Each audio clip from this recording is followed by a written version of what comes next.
నమస్కారం.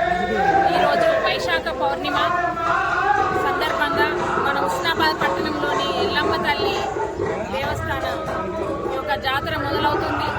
మరి ఈ సందర్భంగా ఉస్నాబాద్ పట్టణ ప్రజలందరికీ కూడా ఎల్లమ్మ తల్లి శుభాకాంక్షలు తెలియజేసుకుంటూ మరి ఈరోజు ఆ ఎల్లమ్మ తల్లికి ఎంతో చరిత్ర కలిగిన మన ఎల్లమ్మ తల్లికి ఉస్నాబాద్ పట్టణ పురపాలక సంఘం తరఫున కూడా మొట్టమొదటగా మనం ఈ పట్టు వస్త్రాలు సమర్పించడం అనేది ఆనవాయితీ.